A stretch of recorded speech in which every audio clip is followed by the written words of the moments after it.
Bonjour et bienvenue dans le podcast des réfracteurs, un retour pour les réfracteurs puisque ça faisait un certain moment que nous ne vous avions pas proposé un de nos programmes. Nous étions revenus avec l'ami Cédric pour parler un peu de Past Live pris sous le coup de l'émotion. Mais cette fois c'est un vrai retour, une nouvelle année qui commence, des programmes qui vont reprendre, de l'analyse, mais puisque nous sommes des cancres, nous avons décidé de commencer cette année 2024 par une récréation, un podcast un peu plus léger qui prendra un peu l'apparence d'une cérémonie d'awards puisqu'on va poser un dernier regard sur l'année 2023, sur les films qui ont fait cette année, sur les performances d'acteurs et sur d'autres petites catégories sympathiques avec l'ensemble de l'équipe, presque au complet, pour ensemble jeter un coup d'œil dans le rétro avant de dire au revoir à 2023. En préambule de ce podcast, vous avez entendu notre générique, je le répète, qui a été composé par les amis de More Overtime. Vous pourrez retrouver en lien dans la description leur page Spotify, et c'est une collaboration qui nous a été permise grâce à Cédric, qui les connaît personnellement. Bonjour Cédric. Salut Nico et bonjour à tous et bonne année 2024.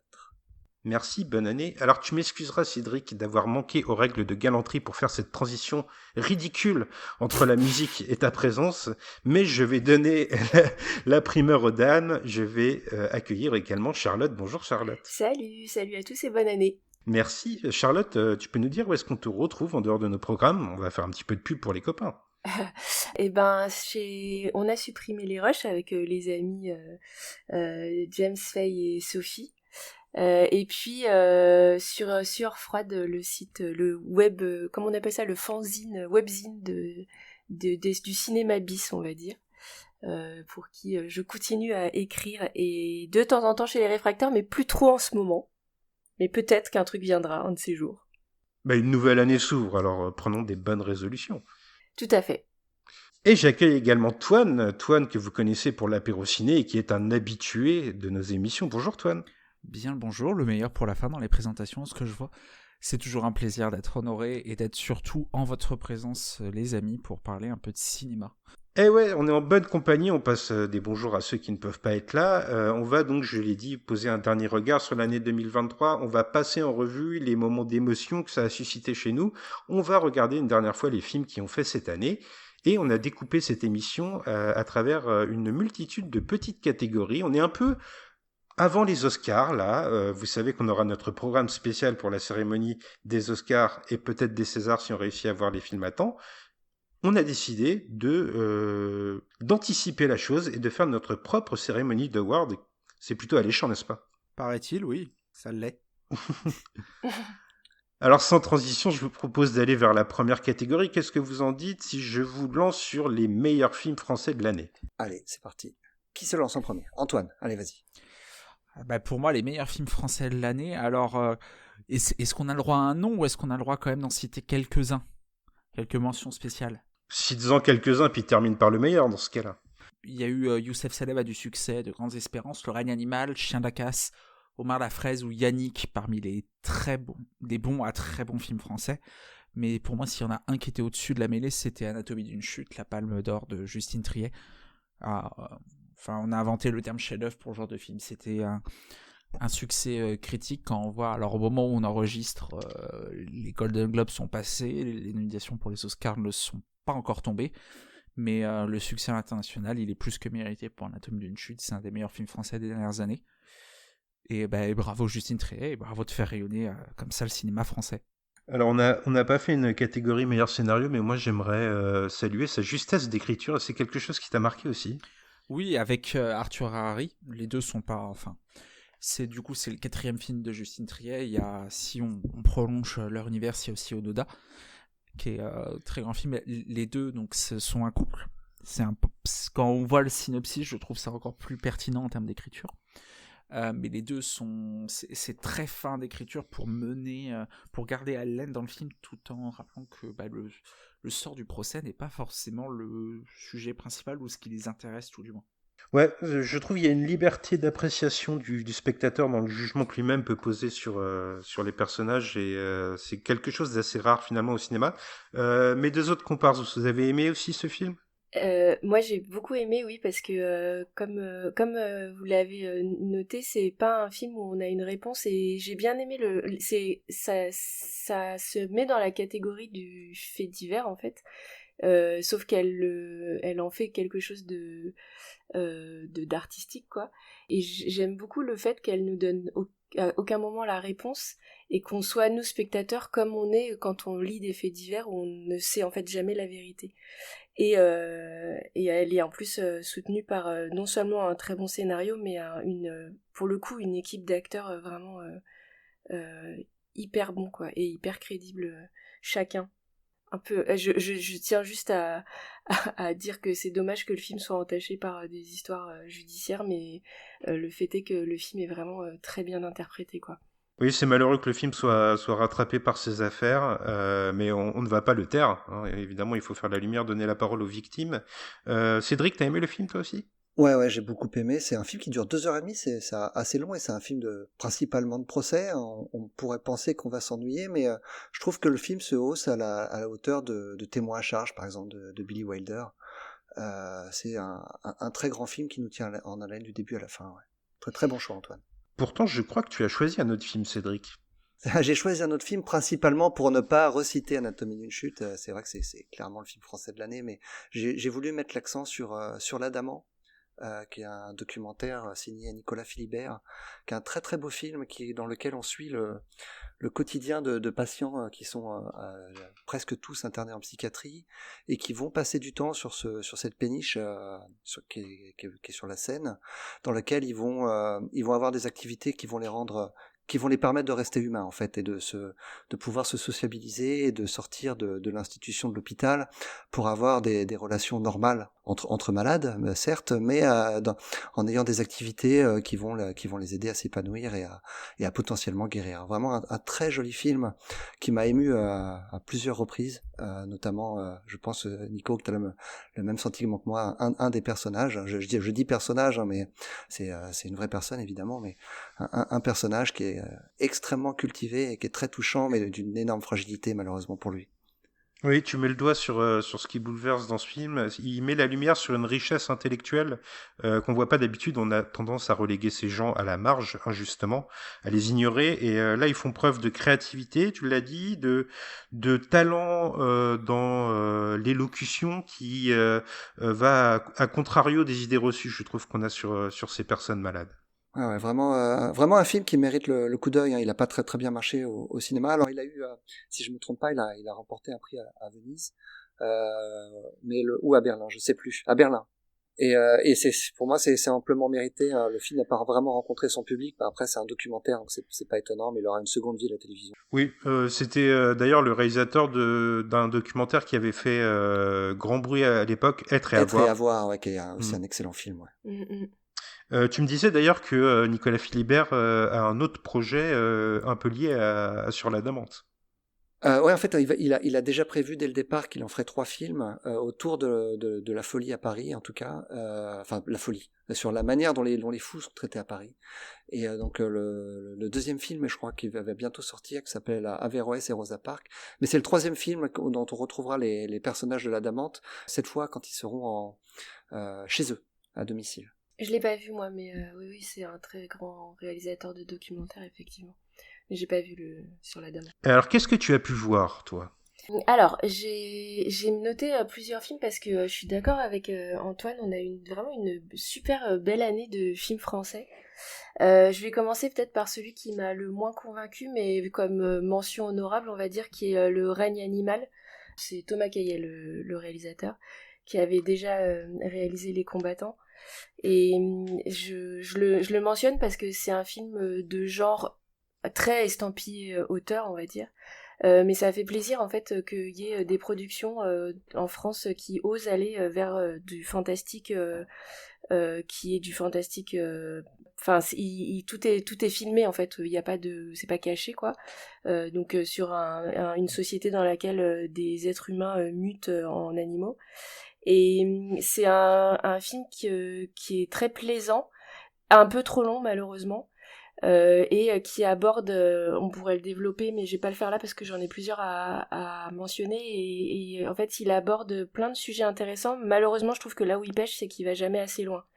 Voilà, mais c'est un bel effort, on va dire, et je trouve en plus qu'en termes d'effets spéciaux, c'est plutôt très honorable, quoi. Alors, j'ai noté La Montagne, qui est un film qui est sorti en tout début d'année. Alors, en fait, j'étais un peu paumée sur les dates de sortie, parce que c'est un film qui a dû tourner en festival pas mal, et donc qui est aussi un film fantastique, mais pour le coup beaucoup plus, ça c'est plutôt en second plan, le fantastique.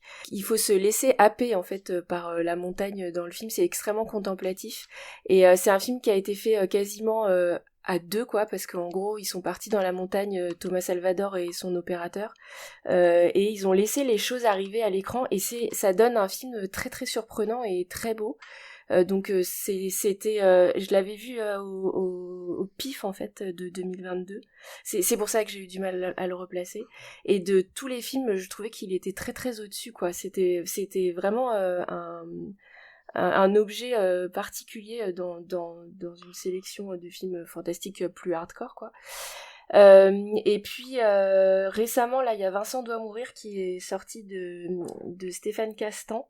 Pareil, un film de genre hyper bien ficelé. Alors là pour le coup c'est un peu l'inverse du règne animal, c'est-à-dire que le règne animal il se laisse un peu dériver, il est un peu trop long, alors que là c'est ultra efficace. Vous avez un film qui tient en 1h30, en 1h40, avec aucun temps mort, et qui a surtout pas peur du tout de son sujet.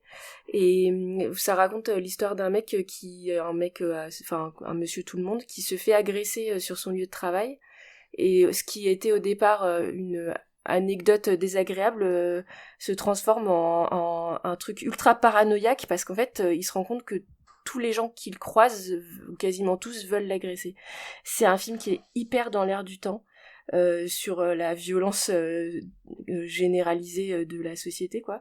Et en plus de ça, qui arrive à créer des moments d'intimité et des très jolis d'une histoire d'amour entre le personnage principal et un personnage féminin.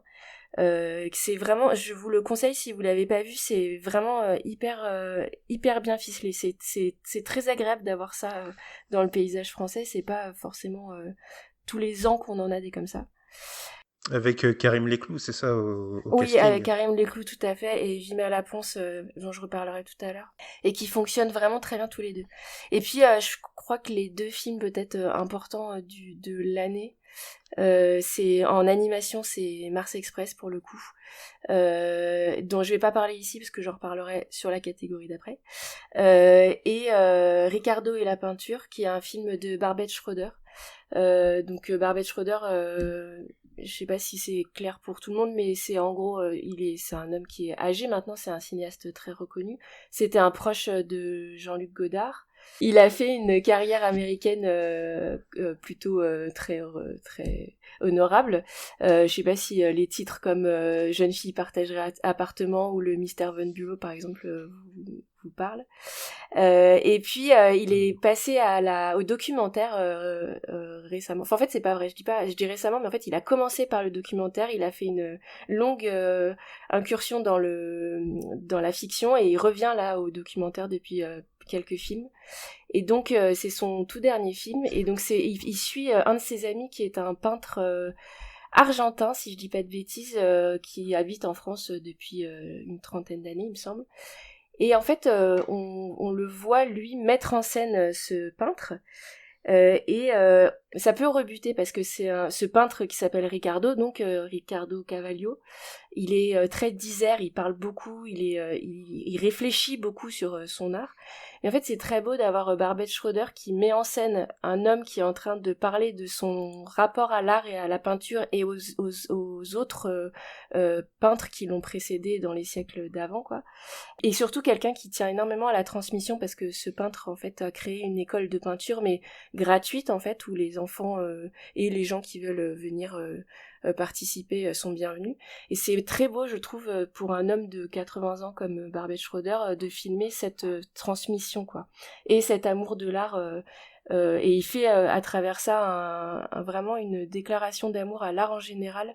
Lui qui est en train de terminer sa carrière, je trouve que c'est vraiment un très beau film. Je dis pas que c'est un film testament parce qu'il y a aucune raison que ce soit son dernier film, à part son âge on va dire, mais et puis c'est très apaisant et surtout ça fait du bien en ces temps un peu troublés d'avoir des gens qui réfléchissent et qui se tournent vers la beauté et des beautés très simples. Parce que quand on voit ce que ce type peint, c'est ce qui est sous ses yeux en fait. C'est la nature qui est sous ses yeux. Donc voilà pour peut-être le film que j'ai préféré cette année, en tout cas film français. Un large éventail entre du cinéma fantastique et documentaire. On est vraiment d'un bout à l'autre du spectre du cinéma. Moi, je vais revenir vers la fiction pour mes deux petits choix pour le meilleur film français de l'année. Je voulais parler à l'antenne d'un film qui est sorti en début d'année, qui avait fait Cannes il y a 2 ans. C'est Un petit frère. C'est un film qui n'a pas forcément rencontré son public. C'est un des premiers films de Léonore Serrail. L'histoire d'une famille de migrants africains qui arrivent en France. Une histoire qui va se passer sur 2 générations de la mère et ses 2 enfants. C'est un film qui prend un peu le contre-pied de ce qu'on pourrait attendre de ce genre de film où on a l'impression d'en avoir vu plusieurs dizaines et que c'est une histoire un peu convenue. Là, c'est vraiment quelque chose d'un peu doux amer qui est entre les chances qu'offre la France à ces gens qui viennent sur le territoire, mais aussi les déceptions qu'on peut rencontrer, ce dilemme que chaque migrant rencontre. C'est pas un film qui porte un doigt accusateur sur la société, c'est un tort qui est partagé entre les gens. En fait, c'est vraiment un dilemme. Voilà, je redis le mot, c'est un dilemme. C'est aussi un film qui rend hommage aux racines des gens. On comprend que l'identité qui va se construire sur plusieurs générations, elle ne peut pas être que française, elle ne peut pas être que africaine, elle devient un mélange des deux, et c'est ce qui en fait sa richesse. Mais le film que je voulais vraiment mettre en avant pour le choix du meilleur film français de l'année, je sais que plusieurs ici l'ont vu et l'ont apprécié, c'est Chien de la casse de Jean-Baptiste Durand. C'est aussi un de ses premiers films. On parlait de richesse intellectuelle tout à l'heure, Cédric, pour Sur l'Adamante.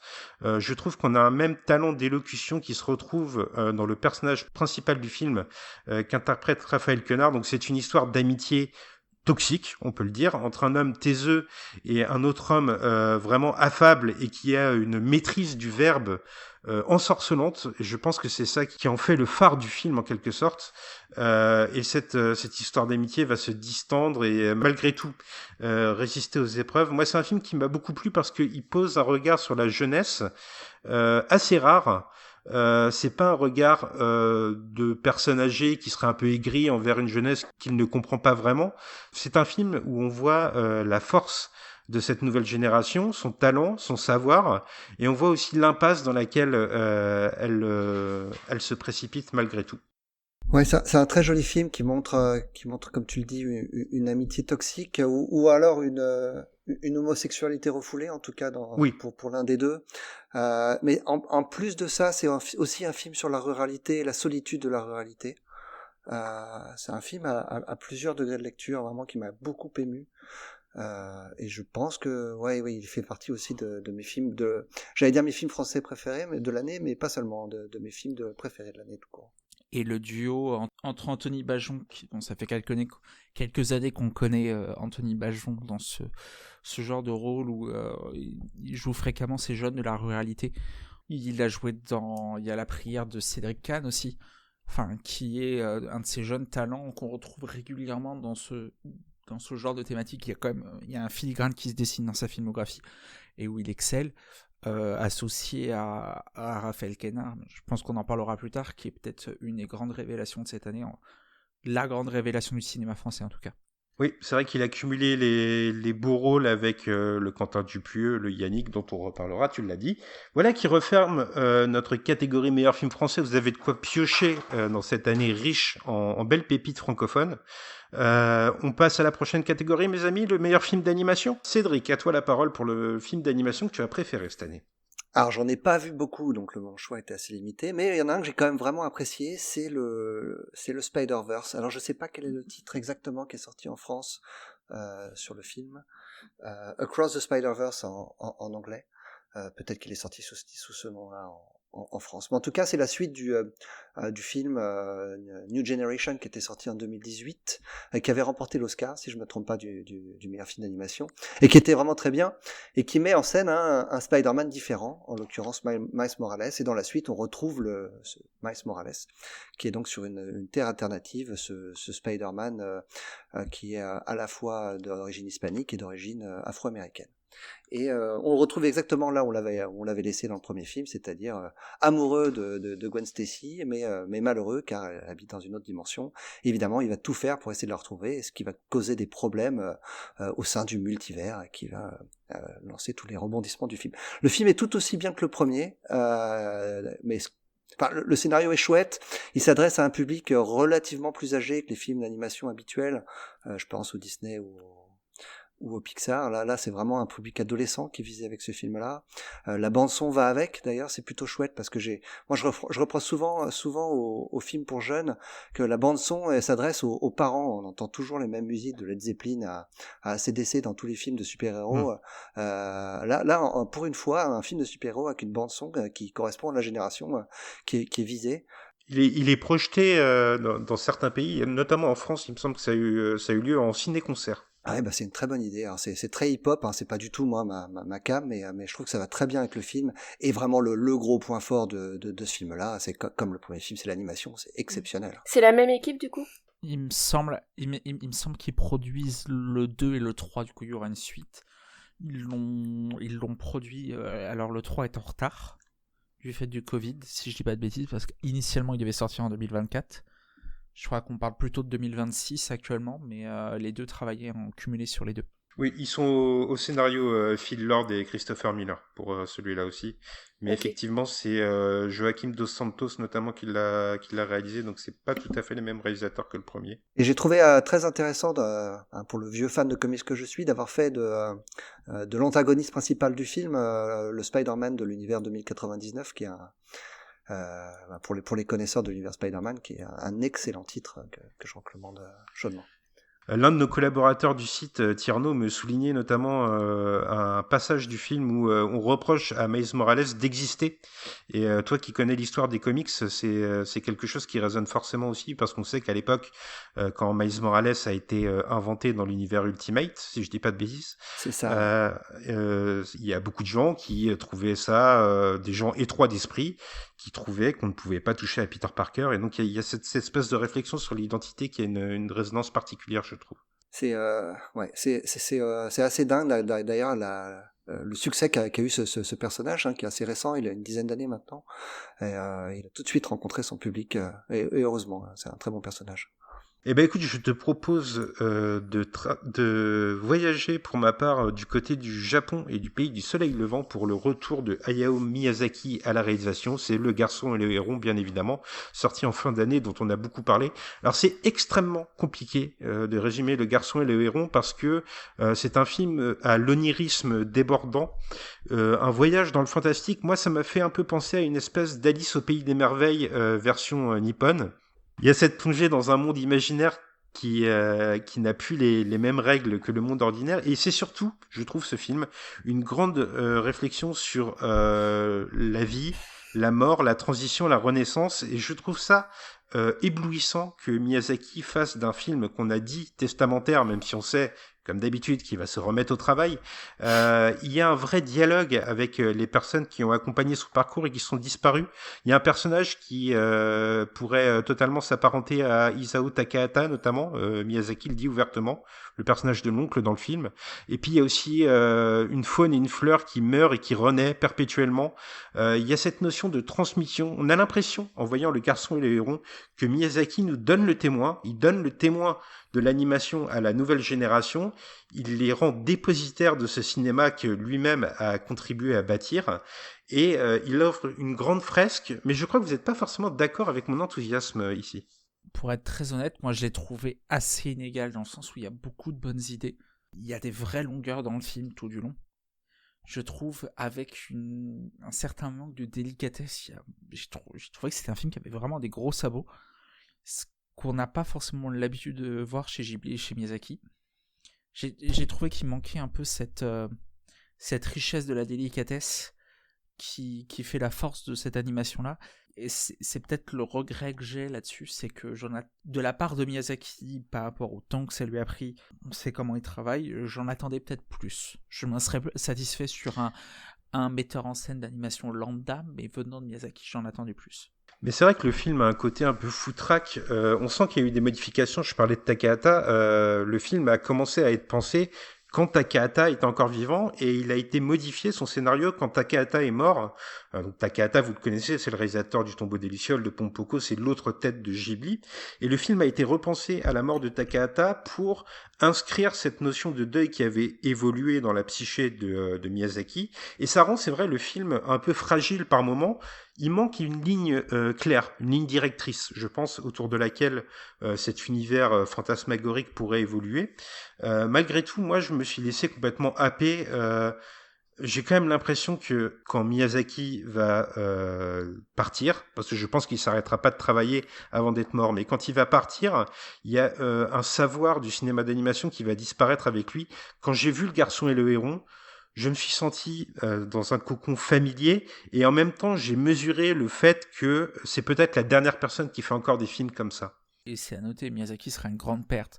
Il faut profiter, vu son âge malheureusement avancé, enfin malheureusement c'est la vie, il faut profiter comme si chaque film était le dernier, mais je trouve qu'il y a cette mode, je sais pas si on peut qualifier ça de mode, de cette génération, beaucoup de cinéastes majeurs du cinéma qui ont, disons, plus de 70 ans aujourd'hui, on a l'impression que c'est toujours le film est fait comme si c'était le dernier, et un côté testamentaire qui est un peu systématique, oui. Avec notamment la thématique du deuil qui est assez fréquente, mais on parlera d'autres films pour lesquels on pourrait faire ce genre de remarques aussi à côté.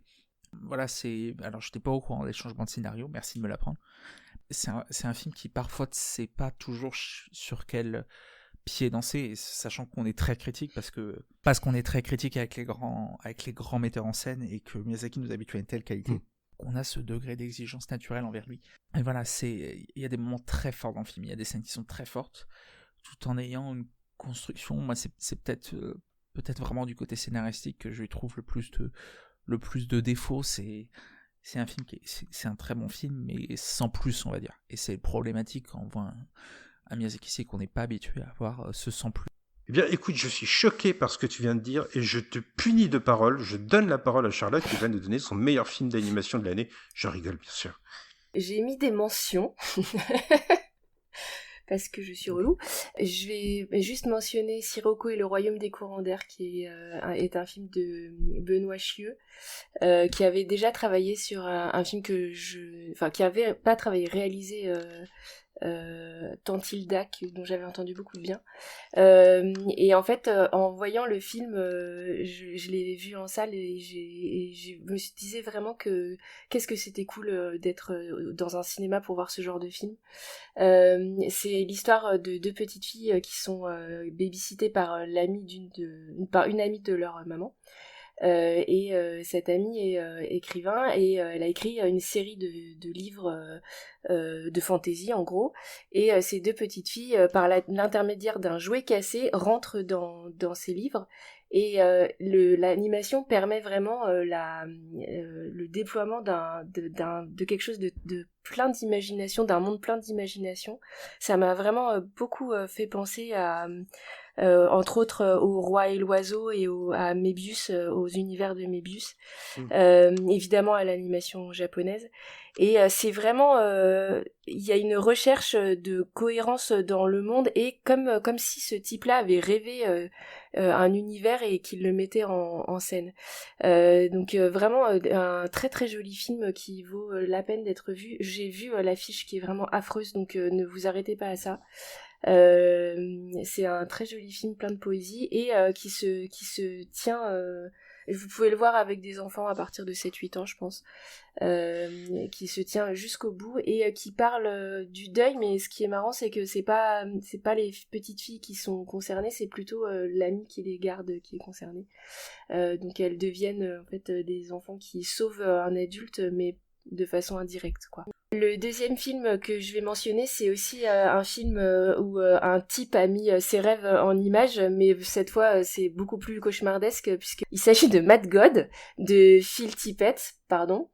Ah oui. Et en fait, j'en parle et je le mentionne. Je pense que c'est vraiment un objet de cinéma intéressant à voir. Maintenant, je préviens que c'est un film qui est pas du tout aimable en fait. C'est un film qui est extrêmement dégueulasse et qui est fait pour ça. Qui même peut être repoussant pour certaines personnes parce que en plus c'est visuellement il met en scène vraiment l'horreur. C'est très très éprouvant et en plus de ça en termes de scénario c'est pas clairement pas ce qui l'intéresse quoi. Je pourrais vous raconter le scénario mais c'est pas forcément ce qui est essentiel dans le film. En gros c'est l'immersion d'un personnage dont on connaît pas très bien l'identité mais c'est plus ou moins un soldat ou un mineur en tout cas, qui va dans les profondeurs de on ne sait quel monde et qui traverse ces profondeurs et plus il voyage et plus ce qu'il traverse est cauchemardesque. Et donc Phil Tippett, c'est un type très connu dans le milieu du cinéma des années 80 à 2000, puisque il a travaillé, il est directeur des effets visuels sur Star Wars par exemple. Sur Starship Troopers, enfin c'est un type qui a conçu des machines et des imaginaires des imaginaires visuels extrêmement marquants pour notre culture aujourd'hui. Et c'est un projet qui est un projet de très longue haleine. Et qui a été finalisé grâce à l'équipe de Phil Tippett qui l'a encouragé à se lancer dans le projet quoi. Donc vous l'avez vu, vous avez peut-être envie d'en parler et puis je terminerai sur Mars Express après. Mad God, je te rejoins, c'est une expérience cinématographique. Alors, âme sensible s'abstenir vraiment, je te rejoins là-dessus. C'est un cauchemar cinématographique. C'est un film qui peut facilement laisser en marche, je pense. Et pris dedans, c'est absolument sublime. C'est la définition même de l'animation. Et ce que j'aime, c'est, mais mon Dieu, comment il a fait. Ça m'est arrivé un nombre de fois incalculable. Et notamment maintenant avec tous les effets numériques, ça fait du bien de se dire ça. Pour ce genre d'animation. C'est un film absolument fou. Alors, il a ses défauts, clairement. Mais ça fait du bien de voir une telle proposition cinématographique. J'appuie aussi sur ce qui a été dit sur le Spider-Verse, mais j'aimerais parler d'un autre film. D'un film français, aussi, d'animation. Un film de production rennaise, si je dis pas de bêtises, qui est un peu passé inaperçu. Qui faisait plaisir. C'était interdit aux chiens et aux Italiens. Voilà, l'animation en France, c'est compliqué de financer ça. Il y a très peu de longs métrages français qui sortent chaque année. Parce que on fait beaucoup de courts métrages en animation en France, mais les longs métrages, voilà, c'est très dur à financer. Et interdit aux chiens et aux Italiens, alors c'est un peu une autobiographie qui parle de l'immigration italienne en France, de la vision que les Français ont eue de ces immigrants italiens, une vision, comme le titre l'indique, pas toujours très positive. C'est un film autobiographique, c'est un film qui est fait avec le cœur. Un très beau film, extrêmement bien animé. Voilà, qui est assez court aussi, si j'ai pas de bêtises, dure 1h15. Voilà, un très beau film aussi. On a une belle année en animation globalement, mais voilà, je tenais à signaler l'interdit aux chiens, aux Italiens dans les belles surprises. Je donne cela pour pas répéter mes collègues.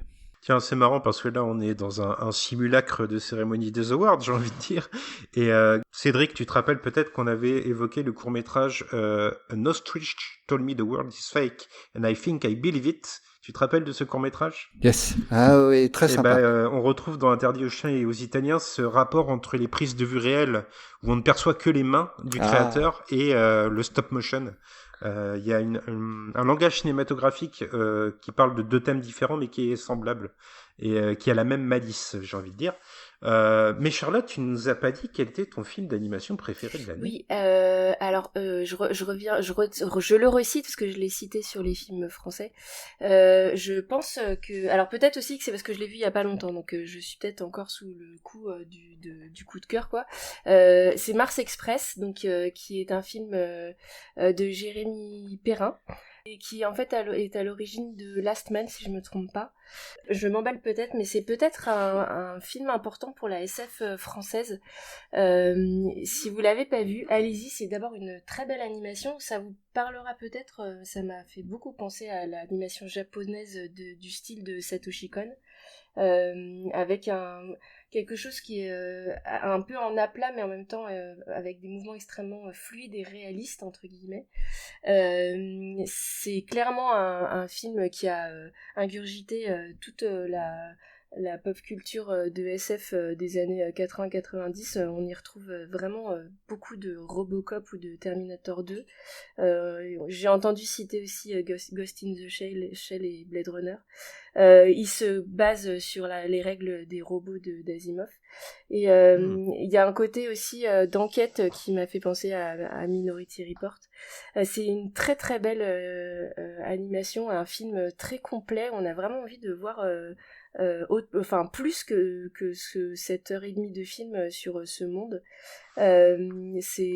Ça parle de l'humanité et à quel moment est-ce qu'on devient humain. Ça parle des relations entre robots et humains, sachant que les humains dans le film sont l'héroïne est un personnage sorti du système en gros qui a vraiment du mal avec les relations sociales quoi, et son collègue qui est un robot est beaucoup plus humain qu'elle en fait avec des défauts d'humain quoi. Et c'est vraiment pareil tout comme Sirocco, mais même peut-être plus loin encore, ça va plus loin encore. Sur le développement de l'univers, ça a été extrêmement travaillé, il y a des idées visuelles mais vraiment très très bien vues. Il y a une vraie mise en scène, une utilisation de l'animation 2D 3D qui est hyper dynamique. Si vous n'avez pas vu ça, c'est très très enthousiasmant sur l'animation française en particulier, générale, mondiale en général quoi. Allez-y, si vous aimez la SF, je mets ma main à couper que ça vous plaira. Bon les garçons, on sera au rendez-vous alors. Oui, c'est pas encore vu, mais ça sera rattrapé incessamment sous peu de mon côté. Je l'ai pas vu non plus, mais je sais que c'est l'équipe de Last Man, et pour ceux qui ont la chance de voir cette série d'animation, donc ouais, ça gage de qualité. Eh bien, on a eu une belle année de cinéma français, on a une belle année de cinéma d'animation venue de tous horizons, mais je vous propose de vous plonger un peu plus loin que l'année 2023 et de confier à nos auditeurs quelle a été votre plus belle redécouverte de cette année, que ce soit lié à des sorties cinéma, des ressorties cinéma, des ressorties en Blu-ray ou pas. Quel est le film que vous avez revu cette année qui vous a le plus fait vibrer? La parole à Toine, tiens. Ouais, je voulais te parler, moi, d'un film que j'ai eu la chance de redécouvrir au cinéma cette année, au cinéma Arvor. C'est un film que Cédric m'avait conseillé, il me semble que tu l'as pas vu, Nico. C'est All That Jazz, en version française, je crois que c'est Que le spectacle commence. Un film de Bob Fosse, porté par Roy Scheider. Alors, ne lisez pas de synopsis, plongez-vous dans ce film. Si vous en avez l'occasion, c'est un immense chef-d'œuvre du cinéma. C'était déjà, avant de le voir en salle, un de mes films préférés. C'est un film qui a une vraie beauté, une richesse visuelle, une richesse sonore, qui a un vrai plaisir de voir dans les conditions de salle. C'est un film qui est sorti bien avant ma naissance. C'est un film qui a été sacré à Cannes. J'aimerais dire la même chose, mais c'est un film qui date de ma naissance. C'est un film qui a gagné la Palme d'Or à Cannes. Tu étais là à la cérémonie, Cédric, non? Non, je suis né en août. Ah, merde. C'est bon. Donc c'est un film qui a gagné la Palme, c'est un film qui a été sacré aux Oscars. C'est un film vraiment hybride où Bob Fosse met tout son talent. Voilà, c'était un film... j'ai eu la chance de découvrir plein de grands films. J'aurais pu citer ma séance Le Voyage au bout de l'enfer qui était incroyable, mais Voyage au bout de l'enfer, beaucoup de gens le connaissent, All That Jazz moins. Donc ça me fait plaisir de pouvoir en parler et de le remettre en avant. Voyez ce film impérativement, c'est un ordre. Oui, eh bien, dans les running gags en coulisses des réfracteurs, il y a le fait que je n'ai pas vu All That Jazz et que Cédric m'incite à le voir depuis de nombreuses années. Eh bien, Cédric, je te propose un marché. Je regarde All That Jazz si tu regardes le film dont je m'apprête à parler. C'est Deal. Deal, d'accord. Eh ben, tu vas te taper un Wong Kar-wai, mon gars. Ouais, non, je sais bien que c'est un Wong Kar-wai. Mais tu sais que j'aime bien Wong Kar-wai maintenant. J'aimais pas Wong Kar-wai quand j'avais 18 ans. Tu vas donc découvrir un film de Wong Kar-wai, puisque je fais dans l'originalité, tout le monde connaît mon amour pour Wong Kar-wai, mais là c'est un film un peu atypique dans sa filmographie. Ce film, Happy Together, c'est la première fois qu'il quittait l'Asie pour aller tourner en Argentine. C'est une histoire d'amour entre deux hommes, une histoire toxique, décidément c'est le fil rouge de ma participation à ce podcast, les histoires un peu toxiques. Deux hommes qui sont à cette frontière entre l'amour et la haine. C'est un film qui est porté par deux acteurs incontournable. Il y a mon acteur préféré, les gens qui nous suivent sur le Discord le savent, c'est Tony Leung. Il y a aussi Leslie Chung, malheureusement disparu depuis, quelqu'un qui avait ses démons et qui est mort dans des circonstances troubles. Mais revenons au film. Wong Kar-wai dit que Happy Together, c'est le film qui lui a fait connaître la notion d'exil. En fait, il faut savoir que quand Wong Kar-wai entame un film, ou du moins à cette époque-là, quand il entamait un film, il n'y avait pas de scénario fixe. Il laissait un peu les acteurs construire le film au fur et à mesure du tournage. Et ce qui devait ne durer que quelques jours s'est transformé en plusieurs mois de tournage. Il s'est perdu à l'autre bout du monde. Terrence Malick chinois. C'est un peu ça, hein. C'est un peu ça. Mais tu verras quand même, si tu vois le film, qu'il y a un vrai fil rouge, il y a une vraie ligne scénaristique dans le film. Moi, je le conseille, j'ai pas trop envie d'en dire, de trop en dévoiler. C'est un film qui se vit au premier degré de l'émotion, qui est complètement dans cette zone entre l'amour et la haine. On est vraiment... on peut basculer d'un côté ou de l'autre, et on ne sait jamais si la scène qui va suivre va nous émouvoir ou si elle va nous gifler violemment. Donc, Cédric, désolé de te le dire, tu vas devoir voir un Wong Kar-wai. Eh ben écoute, oui, avec plaisir. Ouais. Bon, alors, devant cet enthousiasme, je suis obligé de te demander ce que tu as redécouvert cette année. Eh ben écoute, tu connais ma propension à essayer qui peut le plus, peut le moins. Eh bien, j'ai choisi de parler d'un film dont on a déjà parlé en podcast, avec Charlotte d'ailleurs. C'était La Nuit du Chasseur de Charlton. Donc je vous encourage à aller écouter le podcast qu'on avait enregistré à l'occasion. Mais c'est vrai que c'est de très très très loin le plus grand film que j'ai vu cette année. Unique chef-d'œuvre de Charlton, malheureusement, on en a parlé dans le podcast, hein, le film n'a pas rencontré son public à l'époque, ce qui fait que Charlton n'a pas pu faire de film après ça, mais Robert Mitchum en prédicateur, tueur en série, absolument terrifiant, une lumière exceptionnelle, ouais, vraiment une histoire vraiment terrifiante pour l'époque et encore aujourd'hui, un vrai chef-d'œuvre. Voilà, je n'en dirai pas plus sur le film. Allez nous écouter, on a consacré plus d'1 heure à La Nuit du Chasseur. Effectivement, on avait consacré un long podcast en compagnie de Charlotte. La transition est toute faite. Charlotte, quel est ton film, ta plus belle redécouverte de l'année ? Alors, j'ai eu une année très George Milleresque, je ne sais pas pourquoi. Il est sorti là en début d'année en physique son dernier film qui donc est 3000 ans à t'attendre, son dernier film avant le Furiosa de mai prochain. 3000 ans à t'attendre, je l'avais vu en salle et j'étais sortie... En fait, George Miller, ça fait partie de ces réalisateurs qui je ne suis jamais totalement emballée à la première vision. Et il me demande de travailler en fait intellectuellement. Il me demande de revoir ses films. Il me demande de ne pas mettre à la benne quelque chose qui m'aurait pas accroché tout de suite. Et en fait, moi j'adore ça quand un film reste en tête, quand il revient toquer dans mon cerveau un peu en disant écoute, je pense que t'as pas tout vu encore, t'as pas tout pigé. Et les films de Miller, c'est ça, c'est-à-dire que c'est pas aimable au premier abord, ou en tout cas c'est pas tout de suite, je suis pas tout de suite emportée. Parfois il y a des films qu'on voit, on est ultra enthousiaste à la première vision, et puis après en y réfléchissant on se dit ouais bon c'était pas si ouf en vrai. Miller généralement c'est le contraire, c'est-à-dire que je suis jamais hyper enthousiaste, et en fait ça monte en puissance, je les aime de plus en plus en y réfléchissant et en les revoyant. Et 3000 ans à t'attendre, ça m'a fait exactement ça, c'est-à-dire que la sortie de salle, j'avais aimé beaucoup de choses, mais j'étais un peu extérieure au film, et en le revoyant, je me suis dit mais en fait ce mec il est vraiment ouf quoi, c'est vraiment un très très grand réalisateur. Juste pour faire un résumé rapide, ça parle d'une femme qui est spécialiste des récits en fait, qui est une narratologue qui rencontre un génie dans sa chambre, enfin qui fait sortir un génie d'une bouteille. Et donc c'est basé très clairement sur le système des Mille et une nuits, puisque ce génie va lui raconter ses histoires à lui.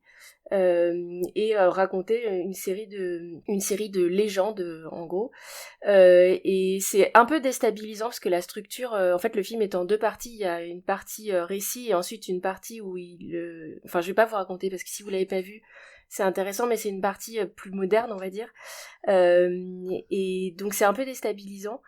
Mais Miller, ça fait depuis très longtemps qu'il travaille sur le récit justement, et ce personnage d'Alitea le rencontre complètement. Elle a les mêmes questions que lui sur les récits, et puis il travaille aussi sur la place des héros aujourd'hui dans notre monde contemporain. C'est vraiment un très très grand réalisateur. Je reconnais que je me laisse totalement attraper. Ça fait partie de ces gars dont j'accepte tous les films et dont je sais que même si j'ai pas été emballée au premier abord, il faut que moi fasse l'effort d'aller vers le film, quoi. Et je trouve ça très intéressant quand les films sont pas forcément faciles d'accès, mais et alors c'est pas du tout un film difficile à voir, hein, c'est pas du tout, enfin je veux dire ça a l'air d'être intellectuel quand je le dis comme ça, mais c'est des films très sensibles et très sensuels en fait, et celui-ci particulièrement. Et puis il est porté par un duo d'acteurs vraiment très très bons. Je sais qu'il y a quelques petites réticences en particulier sur ce qui concerne la dernière partie du film, mais en fait elle est essentielle dans la compréhension de ce que Miller nous raconte sur la place des récits aujourd'hui. C'est un très très beau film, voilà, et un grand film je pense. Voilà pour nos redécouvertes de l'année. Replongeons dans l'année 2023 si vous le voulez bien, avec les films qui nous ont procuré la plus grande décharge d'émotions, ces séquences qui nous ont émus parfois aux larmes. Cédric, quel est ton moment le plus émouvant de l'année ? Mon moment le plus émouvant de l'année. Alors c'est un peu compliqué parce que c'est la fin d'un film. Alors je vais essayer de la raconter sans la raconter, en laissant une petite part de mystère. Je veux parler de la fin du film After Sun. After Sun qui relatait donc l'histoire d'une jeune fille qui se rappelait les vacances, les dernières vacances qu'elle a passées en Turquie avec son père. Son père qui était quelqu'un de très aimant mais également tiraillé par la dépression. Et elle partage avec lui des moments à la fois de bonheur et de conflit qui vont la marquer à tout jamais, et on la voit plus âgée se souvenir de ces moments et à essayer de comprendre qu'est-ce qui a pu basculer dans la vie de son père à ce moment-là. Et le film se termine par voilà, je vais pas expliquer pourquoi j'ai été très ému, mais c'est un film sur l'absence, c'est un film sur le souvenir. C'est un très grand et très beau film qui a révélé au monde et aussi à moi l'acteur Paul Mescal qui joue le rôle du père, qui est bouleversant du début à la fin du film. Il y a aussi un autre film qu'on a vu récemment, toi et moi, dans notre grande avancée dans le marathon des Oscars, un documentaire qui t'a ému, je crois. Oui, je veux parler de 20 jours à Mariupol, qui, comme son nom l'indique, parle des premiers 20 jours de la guerre à Mariupol en Ukraine, au moment de l'attaque russe. Et c'est un film dans lequel on suit une équipe de reporters qui s'est rendue sur place sentant que l'invasion allait probablement arriver et qui se retrouve au cœur des combats, donc à vouloir documenter la guerre et en même temps essayer de sauver sa propre vie. Et le film, c'est peu de le dire, regorge d'images absolument bouleversantes de ce qu'est l'horreur d'une guerre. Alors, dans ce cas précis, d'une guerre dans une ville. Et comment les frappes aveugles peuvent détruire à la fois des bâtiments et des vies en quelques secondes. Un film essentiel. Ouais, essentiel, c'est le mot. Je pense que dans quelques années, quand on regardera en arrière vers ce conflit tragique, ce sera un des documents. C'est vraiment un témoignage qui sera essentiel pour se rendre compte de cette horreur que tu nous décris. Moi, je te propose de te parler d'un moment plus émouvant, plus doux, forcément. C'est aussi la fin d'un film, c'est la fin de Past Lives. Alors, je vais pas trop en dire parce qu'on a consacré un podcast au film. Je voudrais juste remettre l'accent sur cette fin que je ne raconte pas, mais qui repose véritablement sur le silence. On en a parlé du silence dans le podcast, sur le silence et sur la réitération d'une image. C'est un film qui repose beaucoup sur son scénario, mais qui est à la toute fin fait un geste de réalisation, permet de mieux l'apprécier. Donc je ne vais pas trop en dire sur Past Lives parce qu'il est peut-être encore à l'affiche près de chez vous. On a consacré un podcast, mais c'est véritablement ce moment qui, moi, m'a fait m'effondrer à l'intérieur. Je suis redevenu sensible, comme je sais l'être parfois. Ouais, moi, je ne me suis pas effondré qu'à l'intérieur, hein, je dois l'avouer. Hein. L'air était très sec au moment de la fin du film, pour moi. Et pour toi, Toine, quel était le moment d'émotion de l'année ? Eh ben moi aussi, j'ai eu un moment de sécheresse. C'est un film, j'en ai déjà parlé vite fait tout à l'heure. Je voulais réserver cette séquence, réserver ce film à cette séquence. Je l'ai déjà dit, moi, ma grosse révélation, mon gros cœur, c'est Raphaël Quénard. Et la décharge d'émotion, le moment qui m'a fait vibrer, c'est le final de Yannick. Là, encore une fois, une fin de film, donc je ne déflerai pas ceux qui n'ont pas vu, qui n'ont pas eu la chance de voir ce très beau film. Je suis personnellement un grand amateur des films de Quentin Dupieux. Même s'il est vrai, il m'avait déçu sur ses quelques derniers films. Yannick est bouleversant, il tient énormément sur Raphaël Quénard, sur le reste du casting aussi, hein. Pio Marmaille est incroyable, le scénario est très bon, mais il y a ce moment de tutoiement de grâce qu'on n'attend pas forcément d'un Dupieux, ce moment de sérieux auquel il ne nous habitue pas, ce dur rapport à la réalité. C'est une scène qui est malheureusement très, très théâtrale et en même temps très poétique. Et pour reprendre l'expression de l'ami Gray, il y a eu du déchirement intérieur, mais l'air a été très, très sec sur le final de Yannick dans la salle. Enfin, c'est un film bouleversant. Je pense que s'il n'y avait pas eu Anatomie d'une chute, c'était lui, mon heureux élu, au moins tricolore. Voilà. Et pour Raphaël Quénard, pour Quentin Dupieux, je vous conseille de voir Yannick et pour ce sublime final. C'est très déroutant, il y a un vrai changement de ton dans le film à ce moment-là, qui passe de la comédie pas potache, mais un peu légère, farfelue, en fait, à quelque chose de vraiment déchirant. Je te rejoins sur la fin de Yannick, et je crois que Charlotte, tu vas nous parler d'une fin aussi, peut-être sans trop nous en dire non plus. Ouais, je vais pas trop vous en dire parce que c'est une fin, donc voilà. Mais cela dit, ça a pas beaucoup de conséquences pour la vision du film. C'est la fin de Perfect Days, donc qui est le dernier film sorti de Wim Wenders, encore un autre vieux grand réalisateur. C'est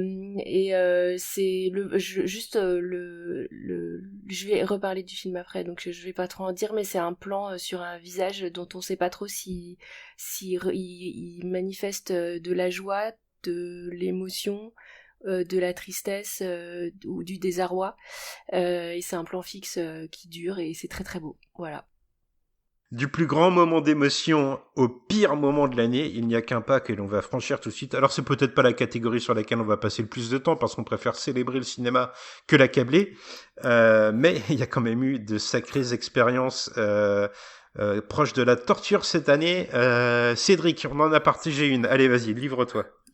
Ah ouais, non, mais le mien est imbattable. Alors par contre, c'est un film que personne n'a vu, là. Alors c'est un peu compliqué, mais... Un film que les gens ont pensé qu'il n'existait pas quand il a été nommé aux Oscars.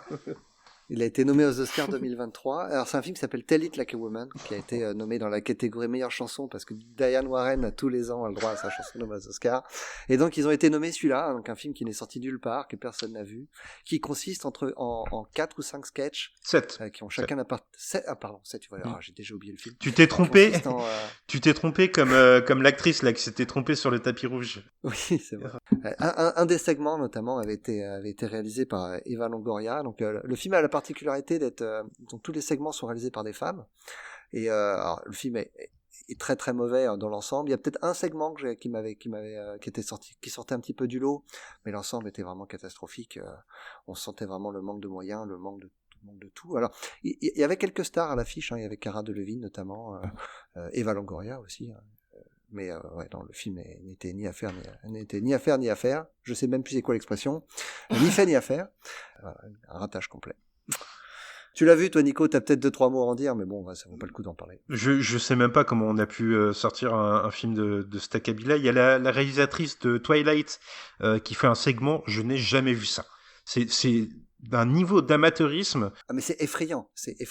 Quand j'étais jeune ado et que je piquais le caméscope de mes parents, je faisais mieux, mais je n'exagère même pas, pourtant j'étais médiocre. Mais c'est un film qui veut défendre les femmes, il est animé d'une bonne intention, mais on a l'impression que les gens qui l'ont fait sont complètement désintéressés du projet. Ils n'en ont rien à faire, quoi. Ils sont venus, même pas cachetonner, ils sont venus là bénévolement, mais quasiment bénévolement, mais ils sont venus entre deux tournages, voilà. Ils avaient une demi-heure à perdre et ils ont fait leur petit segment. C'est l'effet que ça m'a fait. Mais il y a qu'aux Oscars qu'on retrouve des films comme ça, c'est vraiment étonnant. Tous les ans, ils nous en sortent un ou deux comme ça, qui n'a rien à faire là, et celui-ci, vraiment, oh la vache. Ouais. Mais bon. Eh ben, il y en a un qui va très probablement, on est même sûr, figurer aux Oscars et qui n'a pas plu à Charlotte. Charlotte, quelle est ta pire expérience de l'année? Je vais me faire Ça va chier. je vais me faire engueuler, mais c'est l'intégralité de Barbie. Et quand je dis l'intégralité, c'est-à-dire que je m'étais pas ennuyée au cinéma comme ça depuis j'ai même pas à souvenir, quoi. Donc je vais pas trop revenir dessus parce que il y a trop de trucs qui ont été dits et que de toute façon mon pauvre avis n'aura aucune conséquence sur la carrière du film. Mais ouais, je me suis fait chier en fait. Je me suis fait chier et j'ai eu l'impression qu'on me prenait pour une débile mentale pendant 2 heures, quoi. Voilà. Allez, salut, au prochain. J'ai exactement le même sentiment d'avoir été pris pour un idiot pendant tout le film. Le message est tellement gros qu'on le martèle. Il est tellement évident en même temps que j'ai l'impression que c'est complètement inutile de le marteler de la sorte. Et les gags sont tous à plat. Enfin, ouais. Pour moi aussi, c'est une catastrophe ce film. Il y a un fossé de génération là. Hein. Ouais, je crois. T'as raison, Charlotte. Il y a peut-être un fossé générationnel. Je serais pas aussi sévère que vous pour Barbie. Je trouve que c'est un film moyen, qui a quelques qualités, mais qui est un film, à mon sens, surtout qui est très américain. Dans ses quelques qualités, surtout dans ses gros défauts, c'est un film fait à la truelle, quoi. C'est-à-dire que s'il y a une chose qui est pas présente dans Barbie, c'est la délicatesse et la finesse. Je suis tout à fait d'accord avec toi parce que je vois ça et là parler de sous-texte qui serait subtil, mais en fait tout est martelé à l'écran. Ce qu'on a devant nous, c'est un catalogue Mattel et un code barre qui est posé sur le féminisme, alors que c'est peut-être le film de Greta Gerwig qui est le moins féministe quand on y pense. C'est d'une telle grossièreté, entre guillemets, que le message finit dilué dans du mercantilisme. Je suis un peu sévère aussi, mais bon. C'est ça. Je dirais pas que c'est foncièrement peut-être le moins féministe, c'est surtout celui qui est le plus assujetti au mercantilisme, au capitalisme, et qui dénature le propos. Mais on a une année, on pourrait citer, pour faire le parallèle avec un autre succès de l'année, enfin succès quoique, le film s'est à peine remboursé, mais qui a eu un succès critique et dans lequel joue Margot Robbie, Babylone aussi. On peut pas dire qu'on a eu une année très subtile au cinéma aux États-Unis. Non, c'est vrai, mais tu vas peut-être, puisqu'on parlait de Barbie, nous parler de l'autre pôle du phénomène Barbenheimer, puisque toi, tu as été assez froid envers Oppenheimer. Alors, je n'ai pas été froid envers tout Oppenheimer. Quand on a réfléchi à cette catégorie-là avant l'émission, j'ai eu du mal à trouver vraiment un film qui m'a déçu de bout en bout. Mais je veux profiter pour parler d'Oppenheimer. On a beaucoup parlé de la troisième heure, qui est très bruyante du film. Il parle beaucoup trop, il m'a filé une migraine, Christopher Nolan, là-dessus. Et je veux pas, derrière ce que je vais dire, effacer la sublime deuxième heure à Los Alamos, qui est un sommet de cinéma, qui est parmi ce que Nolan produit de mieux. Mais mon Dieu, la première heure, et au bout de 20 minutes, je me suis demandé ce que je foutais là, et j'avais envie de sortir. C'est terrible, parce que Oppenheimer, c'est un film qui vraiment polarise, parce que pendant 1 heure, c'est tout ce que Nolan fait de plus catastrophique avant d'enchaîner où il a vu la lumière et où ça devient incroyable. Il part dans tous les sens pour donner une espèce de patine kubrickienne presque, métaphysique au film, où on a un scénario... Enfin, il faut montrer les buts d'Oppenheimer pour tout ce qu'il ne faut pas faire en termes d'introduction de personnages, à mon sens. Tout tombe comme un cheveu sur la soupe, tout est mis en scène extrêmement grossière et tape à l'œil. Alors on sait que la subtilité, la finesse, c'est pas la qualité de Nolan, mais alors là vraiment c'est un éléphant dans un couloir de porcelaine. Et il y a tout, ne serait-ce que la scène avec Kenneth Branagh qui tombe comme un cheveu sur la soupe, qui est absolument complètement surjoué, où le cast est incroyable parce que bon, si quelqu'un a vu 20 ans de différence entre Kenneth Branagh et Cillian Murphy dans cette scène, qu'il m'appelle, parce que il y a un travail sur les costumes qui est pas excellent, enfin bref, pour moi, c'est un film qui est terrible parce qu'il a une première heure qui vaut 2 sur 10, et encore je pense que je suis gentil. Il a une deuxième heure qui vaut au moins 8 sur 10, et il a une troisième heure moyenne plus à 6,5. C'est un film qui est assez schizophrène dans ses segments. Mais voilà, la première heure d'Oppenheimer est ce que j'ai vu de plus mauvais, sachant que j'ai sûrement moins vu de films que vous, donc j'ai eu cette chance de pouvoir éviter la plupart des catastrophes quand même, je dois le signaler.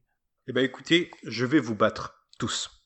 Je vais tous vous battre avec le pire film de l'année, qui est peut-être le pire film que j'ai jamais vu. Je le dis ouvertement. Ce film, c'est Dix the Musical, qu'on pourrait traduire par Beat, la comédie musicale. J'ai même pas envie de parler de réalisation. Il y a une espèce de pastiche des numéros de Broadway qui est complètement insipide. Enfin bref. Je vais juste vous résumer le film et vous allez juger. Et vous allez me dire si vous avez envie de voir ça ou si vous préférez vous couper un bras. C'est en fait l'histoire de 2 jumeaux qui sont joués par 2 acteurs qui ne se ressemblent pas du tout, qui sont des gros niqueurs, hein, on va le dire comme ça, en étant aussi vulgaire que le film. C'est des gros niqueurs qui réussissent tout dans la vie, qui sont les stars de leur entreprise et qui se rendent compte, ils ont été séparés à la naissance, et en se rencontrant, ils se rendent compte qu'ils sont frères et que leurs parents sont séparés. Ils vont essayer de les réunir, ces 2 parents, le père d'un côté qui est en fait homosexuel et la mère d'un autre côté qui est une vieille femme qui parle à ses bibelots dans sa maison. Donc c'est en fait un peu un pastiche de Parent Trap, vous savez, ce film avec les jumelles Olsen où elles essayaient de trouver une femme à leur père célibataire. Bon là on essaye de réunir 2 parents, sauf que le film est tellement vulgaire et se croit tellement offensant qu'il finit par ne plus l'être du tout. Il finit juste par être pathétique à un point pas possible. Je vous le disais avant l'enregistrement, il y a notamment une scène où la mère, vieille femme, perd son vagin s'envole et va dévorer un employé des égouts. Non mais moi je veux voir ça vraiment visuellement, ça m'intéresse beaucoup. Mais la fin, c'est la cerise sur le sundae au caca. C'est vraiment, mais je pense que le film ne se rend pas compte à quel point il est homophobe sur la fin et à quel point il est, en voulant choquer tout le monde, il ne choque plus personne, il révulse juste. C'est un sentiment gastrique. C'est un truc qui remonte dans la gorge et qui a envie de sortir par la bouche, clairement, quoi. Bon, c'est vraiment le pire film que j'ai vu. Cindy ne peut pas être avec nous aujourd'hui, mais je sais qu'elle partage mon avis et qu'elle voulait que j'appuie son avis sur Dix, la comédie musicale. On l'a vu en pensant qu'il serait aux Oscars. Apparemment il n'y sera même pas, donc je dirais pas qu'on a perdu une séance parce qu'on a quand même vécu une expérience que peu de personnes vivront dans leur vie. J'espère le moins possible en fait, le moins possible de personnes. C'est donc une grosse recommandation que je vous fais, j'ai l'impression. Charlotte, t'as envie de voir ça? Ah mais moi je veux voir le vagin. Je sais pas si je veux voir le film parce que déjà c'est une comédie musicale, mais le vagin oui. Voilà pour nos pires expériences de l'année. Alors on préfère célébrer le cinéma. On va donc avancer vers les meilleures performances d'acteurs de l'année. Ces comédiens qui nous ont inspiré de l'émotion, qui nous ont émus, qui nous ont impressionnés aussi parfois. Cédric, quel est le comédien qui a marqué ton année cinéma? Alors j'ai choisi un comédien débutant. J'ai choisi Robert De Niro pour Killers of the Flower Moon. Je vais pas parler du film parce que on va revenir sur ce film là un petit peu plus tard dans l'émission, mais je vais parler de la prestation de Robert hein, selon moi qu'on n'a pas vu à ce niveau-là depuis je saurais même pas dire depuis quand. Il joue alors sans déflorer trop le film, il joue le grand méchant du film il est terrifiant de sournoiserie, de cynisme et de machiavélisme dans tout le film. Il arrive à contrôler le personnage de DiCaprio de manière magistrale.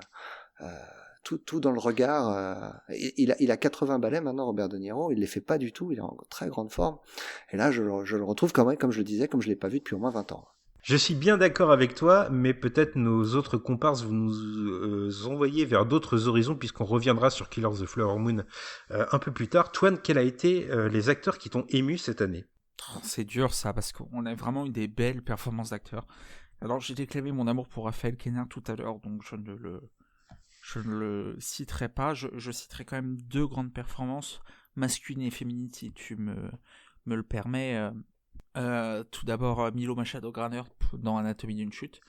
Alors, tout le cast est impressionnant, Swan Arlo, Sandra Hüller, mais pour un premier film, avec la difficulté de composition, Milo est absolument bluffant. On a eu des grandes performances d'acting, mais celle-là, elle est très, très, très forte. Félicitations Milo pour ce jeu. J'espère une récompense au César. Ça serait plus que mérité. Et en performance féminine, un film qu'on n'a pas encore cité, et il me semble que les avis sont plutôt positifs, c'est Maestro.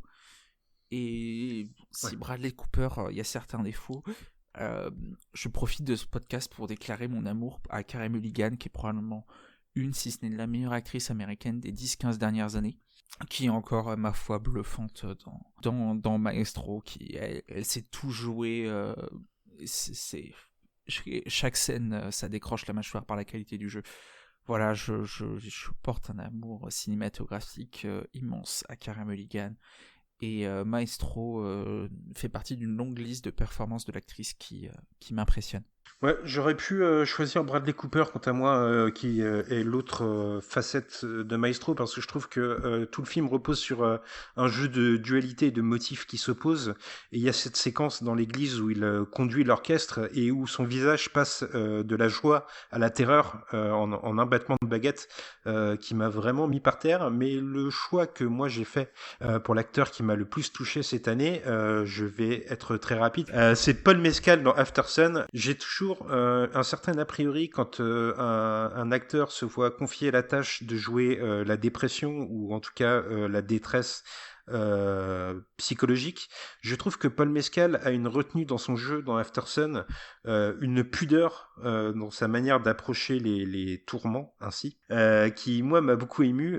Donc je rebondis sur ce que disait Cédric un peu plus tôt. Paul Mescal est pour moi la révélation de cette année et j'espère qu'il confirmera. C'est un acteur, comme tu l'as dit, qu'on commence à découvrir et qui moi m'a beaucoup plu. Et toi Charlotte, qui as-tu choisi ? Bah, je les ai mentionnés, donc je vais les rementionner parce que je trouve que le film tient beaucoup à leur duo, mais Karim Leclou et Vima Laponce dans Vincent doit mourir, qui arrivent vraiment à être très très crédibles dans le couple qu'ils forment dans le film. J'avais aussi fait une mention spéciale bon, j'avais été un peu paresseuse et j'étais pas allée voir son nom, mais j'avais mis le gosse dans Anatomie d'une chute, donc Milo Machado donc. Et puis j'ai parlé tout à l'heure de la fin du film sur un visage, donc c'est dans Perfect Days, c'est le visage de Koji Yakusho, qui je crois a été récompensé d'ailleurs à Cannes pour cette performance, qui est extrêmement, qui en fait c'est un jeu très en dedans, il y a rien de très impressionnant dans ce qu'il fait, mais qui a tellement il porte en lui une telle émotion que vraiment c'était difficile de pas parler de lui. Et puis une vraie dignité dans ce qu'il fait. Et puis je vais en profiter parce qu'en fait je pensais que c'était un film de 2022 et au final il s'avère que c'est un film de 2023.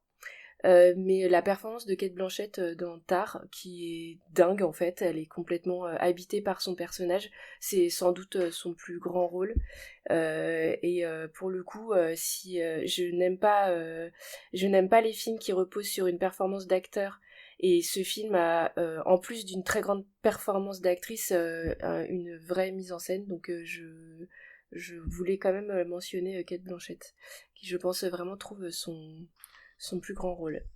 En tout cas, moi je suis tout à fait d'accord avec toi Charlotte sur la performance de Cate Blanchett, que je trouve aussi exceptionnelle. Ouais. Le film commence à dater un petit peu, mais en tout cas, ce qu'il me reste de ce film-là, c'est la performance de Cate Blanchett. Ouais, c'est ça. Mais j'ai vérifié parce que j'avais peur de mentionner un truc qui était dépassé, mais en fait, il est bien sorti en début d'année, je crois. Absolument. Ouais, en France, ouais. Je vous propose, mes amis, de vous écarter du cinéma pour nous pencher sur le petit écran. On fait une petite entorse à notre ligne directrice pour parler de séries télé et des séries télé qui nous ont le plus marqué cette année. Cédric, à toi la parole. Ouais, moi j'ai choisi The Gilded Age, qui est une série HBO. Je sais pas si elle est sortie en France pour le coup, peut-être sur Canal+, je crois que c'est Canal+, qui a les droits de HBO. Alors je crois qu'elle a été diffusée sur OCS. OCS, ok, autant pour moi. Et c'est une série qui relate les différences de classe sociale qu'il peut y avoir dans le New York de la fin du 19e siècle. Et notamment, on va suivre deux familles qui se font face dans une rue assez chic, près de la 5e avenue. Une famille qui est aussi issue d'une aristocratie new-yorkaise assez vieille. On sent que ce sont c'est une famille qui vient de la première vague d'immigration, l'immigration en l'occurrence hollandaise, et qui vont se retrouver face à des nouveaux riches, notamment dont la femme est incarnée par Carrie Coon, que les amateurs de séries télé connaissent bien, parce que j'étais dans The Leftovers. Et la série, je trouve, est exceptionnelle. Elle est par les mêmes créateurs que Downton Abbey. Et alors moi, j'ai jamais vu Downton Abbey, mais je me suis lancé dans cette série-là un petit peu à reculons, et j'ai été happé dès le départ. La guéguerre entre les deux familles riches, les relations qu'il peut y avoir aussi avec les classes inférieures, notamment avec les domestiques. Mais il y a tout aussi une réflexion sur les Afro-Américains. Mais vraiment, je trouve la série extrêmement bien écrite, extrêmement touchante. Ouais, voilà, je suis complètement sous le charme. Tu es sous le charme de The Gilded Age. Moi, je suis sous le charme de Donald Glover, un artiste qui me fascine et qui a signé cette année une série vraiment déroutante. Cette série, c'est Swarm. En fait, à la base de sa réflexion, il y a une observation de tout ce qui est le fandom des grandes chanteuses américaines, des starlets entre guillemets, notamment de Beyoncé ou de Taylor Swift qui est aussi mentionné. Il a observé les fans et il a imaginé une série horrifique où l'une de ses fans deviendrait une tueuse en série qui ne supporte pas la critique qui pourrait être faite à son idole. C'est vraiment une balade dans l'Amérique, une balade sanglante, une balade mortifère qui rappelle un peu ce film de Terrence Malick. Tu vas m'aider, Charlotte ? Ah, la balade sauvage ? La balade sauvage, merci. Il y a un côté road movie ponctué par des meurtres et des scènes vraiment macabres. Donald Glover, moi, c'est vraiment quelqu'un qui me fascine. Je trouve qu'il a un regard sur l'Amérique, sur son pays, un regard sur la société très contemporain, avec un recul qu'on a déjà goûté pour ceux qui ont savouré sa série Atlanta. Il y a ce même recul, sauf que cette fois, c'est un peu le symétrique de Atlanta. Atlanta, on rigole. Là, on a peur, on frémit et on est dans l'hémoglobine pure et dure. Il y a notamment, on peut signaler une petite apparition de Billie Eilish qui vraisemblablement a beaucoup d'autocritique parce qu'elle joue, c'est un rôle assez fou, elle joue une espèce de gourou de secte qui va essayer de perturber la folie meurtrière de l'actrice principale de la série. Moi, je vous conseille fortement Swarm à découvrir, donc si vous aimez comme moi Donald Glover. Charlotte, qu'est-ce que tu as aimé cette année en série ? Alors, j'ai un peu triché parce que je voulais la mentionner, mais j'ai vu que comme The Gilded Age, c'était aussi une série qui avait commencé en 2022, je me suis permis. Donc, je vais parler de Tutu Yutu, qui est une série qui a été diffusée sur la plateforme OCS, enfin les chaînes OCS d'ailleurs, qui se passe dans le milieu de l'aérobic, dans alors je sais plus si c'est un village ou une banlieue, je sais plus, mais c'est une histoire de femmes en fait qui ont peut-être 30 et 40 ans et qui sont dans les années 80 sont des femmes comment on va dire de foyer, on va dire, et un jour une très belle plante débarque et lance un cours d'aérobic, mais cette très belle plante n'est peut-être pas seulement une professeure d'aérobic, mais peut-être que en ces temps troublés de guerre froide, elle est plus que ça, et c'est une comédie hyper bien vue sur l'époque déjà, très rigolote, très sympathique, c'est vraiment un casting d'ensemble hyper réussi, et puis en termes d'image, il y a ce grain un peu sale de l'époque quoi que j'ai beaucoup aimé. Donc hyper chouette. Et puis juste pour la blague, parce que ça m'a fait rire, c'est pas fin, c'est pas subtil, c'est vraiment gros sabot, mais c'est à l'image de ce qu'il a fait avant. La série En place de Jean-Pascal Zadi sur Netflix, qui raconte comment est-ce que un grand frère, comment ça s'appelle, un animateur jeunesse de banlieue se lance dans la course à la présidentielle. C'est un peu un rêve comme série. Il rencontre évidemment tout le spectre politique et c'est très très très drôle. Et enfin moi ça m'a fait beaucoup rire en tout cas. Mais je vous dis c'est pas subtil. Hein. Donc on parlait de l'Amérique qui n'avait pas été subtile dans ses films. Là c'est pas très subtil mais c'est super drôle. Voilà. C'est sur Netflix, c'est ça? Ouais, c'est Netflix. Très bien. Eh bien, revenons vers le monde du 7e art pour ce que nous avons appelé les mentions honorables de cinéma. Ce ne sont pas les films que nous avons préférés cette année. En tout cas, ce n'est pas le film préféré de l'année, mais c'est des noms qu'on avait un peu envie de mentionner parce qu'ils ont animé notre cinéphilie tout au long de l'année. Alors, je vais vous donner quelques noms. Par exemple, je vais commencer à la volée. Des films qui méritent d'être mentionnés dans notre podcast. Moi, j'avais quand même envie de mettre la lumière sur 2 films qui m'ont beaucoup plu. Il y en a un qui a beaucoup divisé.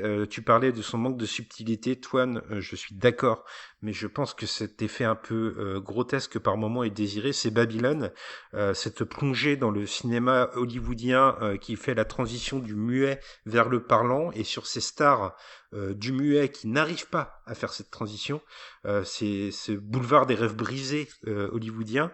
Babylone, ça a beaucoup divisé. Pourtant, je pense que c'est un des films qui a le plus d'ambition formelle dans ce que j'ai vu en 2023.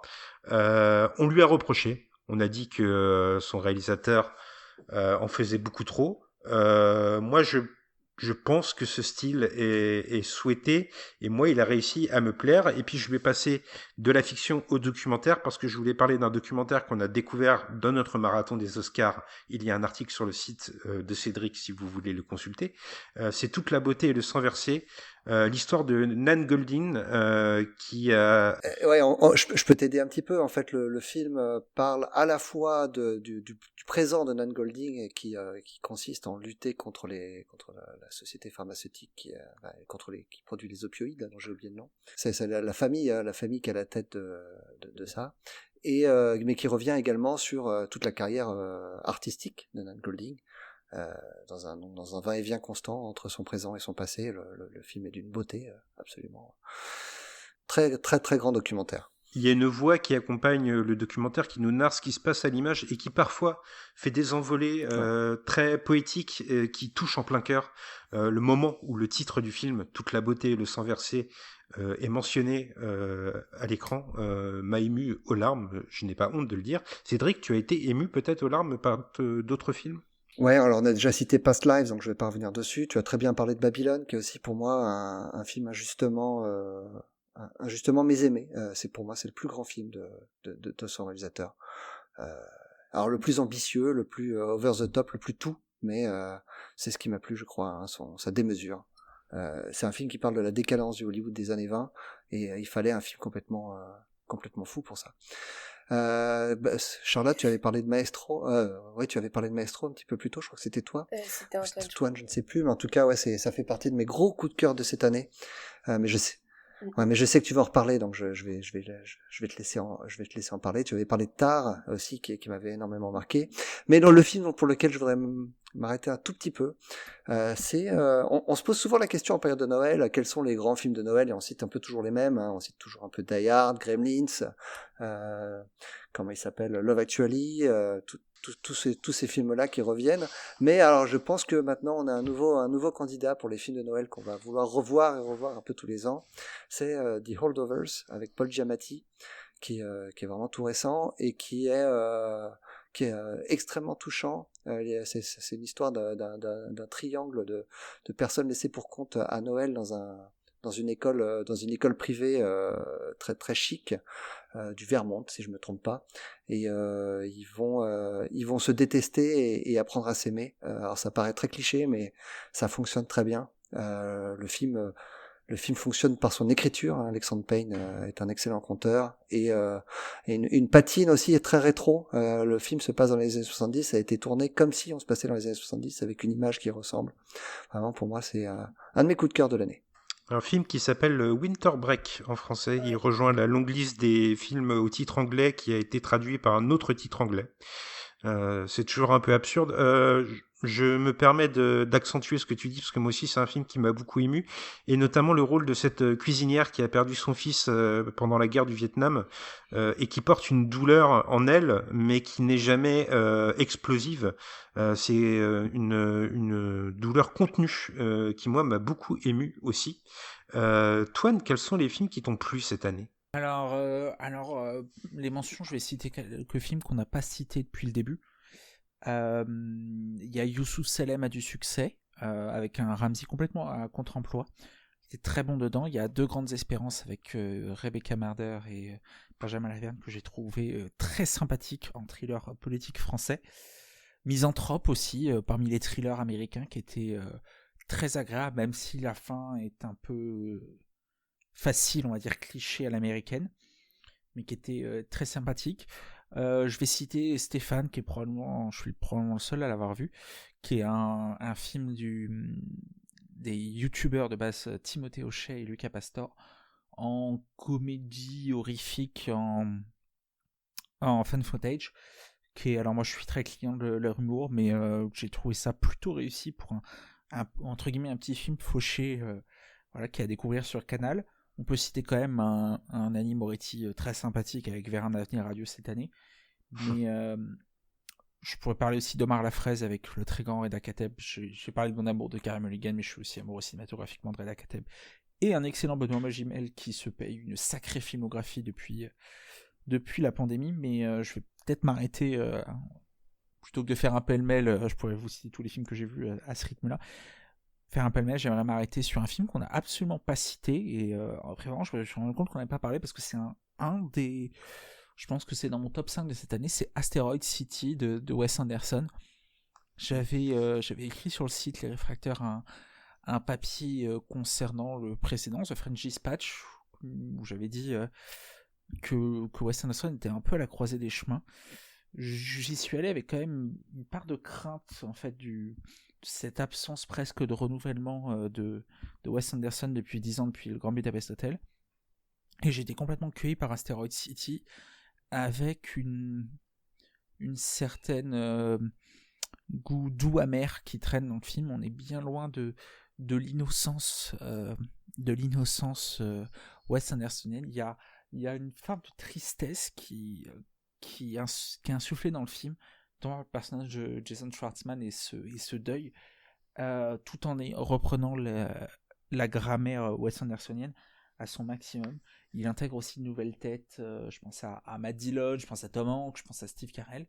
Ça peut sembler un grand foutraque, mais moi j'ai trouvé ça vraiment très réussi, justement, où on reprend des thématiques qu'on voyait plutôt, en fait, des thématiques un peu tristes du deuil. Je pense à La vie aquatique, par exemple. On peut penser à Moonrise Kingdom ou Darjeeling Limited, où il revient à ça, en fait, à une recette de première partie de carrière, tout en y insufflant son expérience cinématographique, parce que voilà, Wes Anderson, ça fait maintenant 25 ans qu'il tourne, et voilà, c'était une très belle surprise. Évidemment, un film extrêmement beau visuellement, extrêmement bien monté, voilà, qui ravira, mais je pense que Asteroid City est son meilleur film depuis le Grand Budapest Hotel. Voilà, je tenais à mentionner ça parce qu'on n'en a pas encore parlé dans cette belle année 2023, le très bon Asteroid City. C'est vrai, ne l'oublions pas, il avait marqué l'année, et moi il m'avait beaucoup plu aussi à titre personnel. Je sais que Cédric aussi tu l'avais beaucoup aimé. Et Cindy, qui n'est pas parmi nous, mais qui est une fan inconditionnelle de Wes Anderson. Parole à une autre femme, Charlotte, quelles sont tes mentions honorables cinéma de l'année 2023? Alors, moi, je vais mentionner Leonard Bernstein, qui a beaucoup inspiré le cinéma, puisque l'année s'est ouverte sur Tar, qui donc le site. Il est censé être le mentor de Lydia Tar, le personnage principal. Et il a également permis de fermer l'année cinématographique avec Maestro de Bradley Cooper, dont on a un peu parlé. Et je ne sais pas pourquoi particulièrement. C'est un grand chef d'orchestre et un grand pédagogue de la musique. Je pense qu'il est important pour les Américains. Pour moi, c'est un souvenir d'enfance. Bah, alors, je suis pas si vieille que ça, mais ont été rediffusés quand j'étais plus jeune, les concerts. Alors, ça s'appelait Young People's Concerts, qui ont été rediffusés, je sais plus sur quelle chaîne, quand j'étais petite. Et ma mère était un peu amoureuse, je pense, de Leonard Bernstein. Et donc, elle l'adore et elle nous a fait voir ses émissions. Et je vous conseille vraiment d'aller regarder Bernstein diriger un orchestre. C'est assez extraordinaire. Et je comprends pourquoi est-ce que Bradley Cooper a voulu l'incarner. Parce qu'il est totalement en transe et habité par la musique.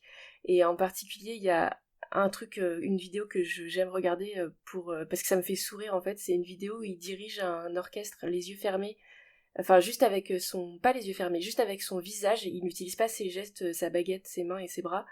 Et c'est extraordinaire. On sent qu'il est totalement, la musique l'infuse quoi, vraiment. Donc voilà. Et puis 2 films qui sont vraiment, alors Tar, qui je pense vraiment est un grand film. Et comme je le disais, fait partie de ces films qui à la première vision, j'ai même eu un rejet du film. Nicolas pourra vous le confirmer. Et puis en le revoyant, je me suis un peu adoucie jusqu'à trouver vraiment que c'est un très grand film. Et Maestro qui est très honorable vraiment, et effectivement dont les performances de comédiens sont extrêmement émouvantes. Voilà. Oui, même effet pour moi concernant Tar, où j'ai eu ce phénomène de rejet, comme tu dis très bien. Et il a fait son chemin. C'est un film qui a besoin de mûrir à l'intérieur des gens, je pense. Et on a besoin de prendre du recul par rapport à ce film qui n'est pas toujours aimable envers le spectateur, qui le prend un peu à revers, j'ai l'impression. Il est temps, chers amis, d'aller vers la récompense suprême. Quel est, selon vous, le meilleur film de l'année 2023, votre choix, votre Oscar, votre palme, la récompense que vous voulez. Cédric, quel est ton film de l'année ? Ah oui, je l'ai mentionné un petit peu tout à l'heure en parlant de Robert De Niro, mais c'est évidemment Killers of the Flower Moon, le plus grand film de l'année, le plus grand film de la décennie même selon moi. J'ai pris une claque incroyable en voyant ce film-là. Martin Scorsese a 80 ans.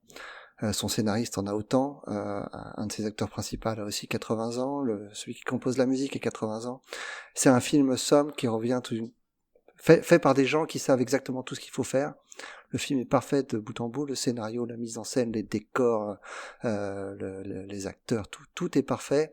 Alors faut raconter un petit peu de quoi ça parle. C'est un film qui est basé sur une histoire vraie, qui revient sur l'assassinat de plusieurs membres de la communauté Osage, qui étaient des Amérindiens, qui avaient la particularité de rouler littéralement sur l'or, puisque ils vivaient sur la plus grande réserve de pétrole brut, en tout cas américaine, et ils ont réussi à très bien négocier leur affaire, tant et si bien qu'ils vivaient d'une rente, ils vivaient de la rente du pétrole, et ils étaient même plus riches que tous les hommes blancs de l'État de l'Oklahoma de l'époque.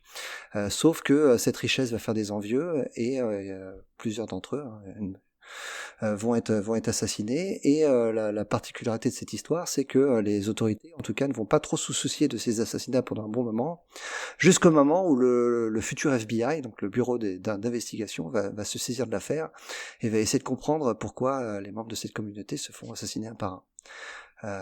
Et voilà. Donc le film qui prend son temps, il dure 3h30, retrace toute cette machination qui conduit donc quelques-uns à essayer de s'enrichir sur le dos des uns. Eh bien, je prolonge ce que tu dis parce que Killers of the Flower Moon est aussi mon film préféré de l'année. Je pense que Martin Scorsese est arrivé à l'aboutissement ultime de sa recherche sur l'étude de l'Amérique. Comment un système en vase clos s'empoisonne et finit par s'effondrer. On parlait notamment en off, toi et moi, de la performance de Lily Gladstone, et je suis un peu plus enthousiaste que toi envers sa performance. Je pense qu'elle a une espèce de dignité, et en même temps elle a cet empoisonnement tout au long du film, cet effondrement qui fait que ça donne sa saveur au film que tu as si bien décrit. Je ne peux que abonder dans ton sens. C'est aussi le film qui m'a le plus ému cette année. Quel est le film qui t'a le plus plu, Toine ? Eh ben alors moi, on a une belle année avec plein de très beaux films qu'on a cités, Yannick, Maestro, Asteroid City, mais pour moi on a eu la chance d'avoir 2 très grands films, 2 chefs-d'œuvre cette année. Killer of the Flower Moon, mais vous en avez si bien parlé que je vais mettre ex aequo, je vais vous parler de l'autre film dont j'ai déjà parlé en préambule, c'est Anatomie d'une chute. Vraiment, les deux sont des œuvres jusqu'au boutisme. C'est ce même de Tarkovsky, This is Cinema, ces deux sont deux très grands films. Ce sont ces deux films pour lesquels on reconnaît un chef-d'œuvre. C'est celui qui nous travaille, auquel on pense, on repense, on n'a qu'une envie, c'est de les revoir pendant plusieurs jours, pendant plusieurs semaines. On a eu la chance d'avoir deux très grands films en 2023. Difficile de faire mon choix entre Anatomie d'une chute et Killer of the Flower Moon, mais tout ce que j'ai à dire, c'est merci Justine Triet, merci Martin Scorsese pour ces deux immenses chefs-d'œuvre. Charlotte, est-ce que tu veux faire un choix ? Bon, alors je vais faire un choix parce que je suis obligée, vraiment. Et du coup, ça va me permettre de vous parler un peu plus du film, parce que finalement, j'ai pas raconté l'histoire.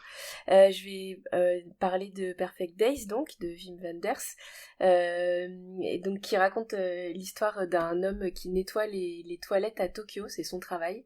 Et donc, on a de longues scènes de nettoyage, et il fait ça vraiment très bien. Visiblement, c'est important pour lui que son travail soit bien accompli. Et dans les moments où il ne fait pas ça, il a une espèce de routine où il va toujours dans le même restaurant, toujours dans les mêmes gargotes, où il va à la bibliothèque ou à la librairie pour prendre un livre, et il lit des grands classiques de la littérature mondiale et japonaise, et il s'assied aussi, un de ses rituels, c'est de s'asseoir dans un parc et de regarder la lumière qui traverse les feuilles d'arbres. Voilà, c'est vraiment un très très joli film, et je suis toujours bluffée de voir à quel point Wenders a un art de filmer les déambulations, et de rendre ça poétique, et vraiment alors j'ai pas vu tous ces films, loin de là, mais je crois pas m'être jamais emmerdée en fait en voyant ces films. C'est très beau, il nous oblige à nous arrêter pour regarder avec son héros, regarder la beauté très simple qu'on peut trouver même dans une ville aussi bruyante et vivante que Tokyo. Voilà, c'est très beau, allez le voir. J'ai très très hâte qu'il soit disponible dans mes contrées nordiques. Voilà pour ce qui a fait notre année 2023, notre année de cinéma, rapidement de séries aussi. Mais il ne faut pas regarder qu'en arrière, il faut aussi regarder vers le futur, vers cette année 2024 qui commence à peine, qui est déjà pleine de promesses. J'ai envie de vous interroger, chers amis, sur quelle est votre plus grosse attente pour 2024, ce film que vous avez diablement envie de voir. Toine, quelles sont tes attentes ? C'est salaud parce que on en discutait en off. Moi, j'ai une attente et j'étais surpris de l'avoir chez personne. Apparemment, les retours sont mauvais. On a plusieurs grands réalisateurs qui font leur retour. On a Michael Mann avec Ferrari. Voilà, malgré les mauvais retours, un Michael Mann est toujours une grosse attente pour moi, surtout que ça fait bien longtemps qu'on n'en a pas eu un. Il y a Megalopolis de Francis Ford Coppola. Alors, on n'a pas encore de date de sortie. On espère, mais quoi qu'il arrive, succès ou échec critique, on sera de la partie parce que ça fait combien de décennies que le cinéma attend ce film.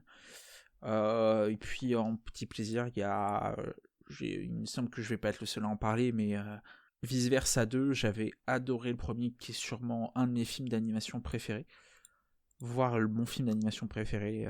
Donc voilà, ça c'est le petit plaisir personnel. Et puis des surprises, des découvertes en tout genre, parce que je ne connais pas encore le planning, je me laisse un peu porter. Si on parlait de Dupieux, je sais qu'il y a un Dupieux qui sort alors qui n'est pas encore sorti au moment où on enregistre, qui sort dans début février, le Dali.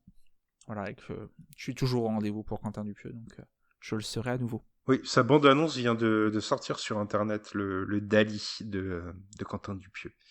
Je vais prendre la parole, tiens. Moi, mes attentes pour cette année... alors, c'est compliqué pour moi de vraiment vous parler de ces films parce que j'ai tendance à me couper un peu de la promotion des images parce que je me suis spoilé trop de films avec les bandes annonces.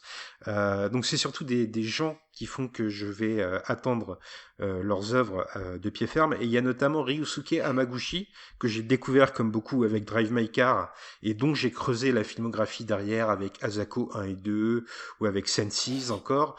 Il sort au moins un film cette année, peut-être 2, mais au moins un. Le mal n'existe pas. Je ne peux pas vous dire de quoi ça parle. Je sais juste que c'est Ryusuke Hamaguchi, donc je vais foncer le voir. C'est un auteur total, j'ai envie de dire. C'est quelqu'un qui n'hésite pas à prendre beaucoup de temps dans ses films. Drive My Car dure plus de 3 heures. Sense6, ça dure à peu près 7 heures, je crois. Donc je m'attends à une grande fresque encore, et j'ai envie de voyager, j'ai envie de retourner dans l'imaginaire de Hamaguchi. Figure-toi que c'est un court-métrage, il ne fait qu'1h40. Ah oui, c'est un épisode de sitcom pour Hamaguchi, ça. C'est ça, ouais. Bah très bien, écoute, pourquoi pas. Son dernier long métrage en date, qui était la collection de 3 courts métrages, Contes de la fantaisie et du hasard, n'était pas très long non plus, hein. C'est pas une habitude à chacun de ses films non plus de prendre autant de temps, mais on va voir ce qu'il nous donne dans cet exercice. Cédric, tiens, tu as pris la parole, qu'est-ce que tu attends cette année? Ah bah, alors, le Hamaguchi, ouais, je l'ai pas mis dans ma liste, mais effectivement, je l'attends. D'ailleurs, c'est à noter qu'il était à Venise cette année, il a gagné le Grand Prix, hein. Donc, on peut s'attendre à un bon film, a priori. Alors moi, j'ai Megalopolis, évidemment, un nouveau Coppola, et surtout celui-ci, je crois que c'est difficile de pas l'attendre.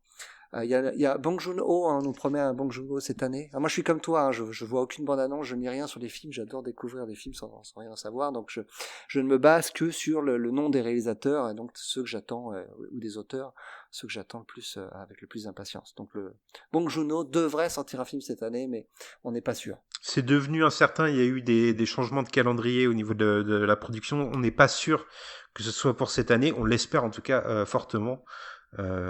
Sinon, je suis un vieux geek, et Alex Garland fait partie de ces cinéastes dont je suis toujours le travail, depuis ses premiers travaux en tant que scénariste, mais aussi en tant que réalisateur. Et cette année, il doit sortir Civil War avec Kirsten Dunst, donc j'irai forcément le voir. Sinon, évidemment, Furiosa, hein, le préquel de Mad Max Fury Road. Nosferatu, qui doit sortir en fin d'année, de Egertz. Son dernier film m'a vraiment déçu, mais j'ai quand même toujours envie d'y croire. Et puis ouais. En plus, l'idée de revoir un Nosferatu, c'est excitant. Et The Bike Riders de Jeff Nichols, parce que j'ai un amour inconditionnel pour tous les films de Jeff Nichols. Et celui-ci, les échos étaient plutôt favorables, et malheureusement la sortie a été décalée en raison de la grève des acteurs. Donc oui. On aura dû l'avoir en 2023, on l'aura en 2024. Et dans les gros blockbusters, je suis obligé de le citer, hein, Dune 2, évidemment, que j'attends quand même. Tu as mentionné Furiosa, et j'entendais au loin une voix s'élever pour appuyer cette mention. Je crois que c'est celle de Charlotte. Oui, c'est le film que j'attends le plus. Oui, parce que Mad Max Fury Road, comme je l'avais dit, m'avait alors emballé à la première vision, mais j'avais quelques réticences, en particulier en termes d'image. Et puis en le revoyant, en le réétudiant, etc., je me suis vraiment laissée happer par le film. Donc Furiosa, j'ai une énorme attente. Je suis pas forcément, je sais pas quoi penser du choix de, je sais plus son nom, la comédienne, de Anna Taylor-Joy pour reprendre le rôle. Mais elle a quand même des choix de films et de séries super intéressants. Donc j'ai pas d'a priori en fait. Je suis prête à voir ce qui est proposé. De même que d'ailleurs le comédien qui a été choisi. J'ai quand même une vraie crainte concernant Furiosa. Je suis désolé d'aller un peu à contre-courant, mais j'ai vraiment peur que on soit dans une espèce de ressucé de Fury Road. Les premières images que j'ai vues m'ont rappelé Fury Road à tel point que j'ai peur de ce péché de fainéantise. J'espère me tromper de tout mon cœur. Alors j'y crois pas trop concernant... Avec des effets visuels qui étaient assez... Oui, alors ils sont pas terminés. Oui, ils sont pas terminés, mais je rejoignais un peu Nico dessus. J'avais petite attente, je suis moins fan de Fury Road que la moyenne. Je suis plus fan des premiers Mad Max, et la bande-annonce m'a assez refroidi. Pour le côté repompe un peu de Fury Road, et ces effets spéciaux qui certes ne sont pas terminés, mais j'ai été refroidi, j'avoue. Après c'est une bande-annonce, donc moi je me méfie toujours un peu du côté communication qu'incarne la bande-annonce, qui doit rappeler à ceux qui ont aimé Fury Road, qui doit donner envie aux gens de retourner voir un film qui ressemble, quoi. Ça parle pas forcément à l'intelligence du spectateur, la bande-annonce. Donc je sais pas, j'ai pas... Ouais. J'ai pas trop de crainte, moi, parce que je le soupçonnerais pas de fainéantise pour le coup. Donc voilà, je sais que ça reste vraiment la grosse attente de cette année. Après, j'ai comme vous Bike Riders parce que c'est Jeff Nichols et la zone d'intérêt et vice versa 2. Mais aussi, j'ai une curiosité sur l'Empire de Bruno Dumont, qui donc est un réalisateur qui tourne dans son nord, le nord de la France. Et ça a l'air d'être un film de, je sais pas trop, entre Star Wars et, enfin, c'est de la fantasy ou je ne sais trop quoi, mais chez les ch'tis, quoi. Et une grosse attente que j'ai aussi, c'est le Here de Robert Zemeckis. Je sais pas si vous savez de quoi il s'agit, en fait. C'est un roman, inspiré pas d'un... Il est pas cramé, Zemeckis? Il date de quand son dernier bon film? Alors, je sais pas, mais en tout cas, Moi, je sais pas, ça fait longtemps qu'il m'excite plus, hein, Zemeckis. Je sais pas de quand date son dernier bon film, sans doute pas, c'est pas récent, mais il se trouve que Here, en fait, c'est une bande dessinée d'un auteur qui s'appelle Richard McGuire, et que c'est un concept assez particulier, puisqu'en fait, c'est un lieu, c'est le même lieu dans toute la bande dessinée, à l'intérieur duquel vous avez des espèces d'enclaves visuelles où vous voyez ce qui s'est passé dans une autre temporalité à cet endroit-là. Je vous encourage vraiment à aller voir à quoi ça ressemble, parce que la bande dessinée est super belle. Ça raconte donc une histoire de famille, mais pas que. Et je suis hyper curieuse, connaissant le travail de Robert Zemeckis sur l'image et les effets spéciaux en particulier. J'ai très hâte de voir ce qu'il va en faire, quoi. Je suis très curieuse. Eh bien, des rendez-vous et des promesses pour cette année 2024. Je pense qu'on a fait désormais le tour de notre bilan et de nos attentes pour l'année à venir. Il ne nous reste donc plus qu'à vous souhaiter une excellente année 2024 et à vous dire à très bientôt, et avec une promesse. Je fais la promesse que les podcasts des réfracteurs vont désormais revenir dans leur format analytique un peu plus régulièrement. Donc on vous donne rendez-vous très bientôt sur notre antenne, entre guillemets. En tout cas, à très bientôt pour un nouveau podcast. Merci. Salut. Salut.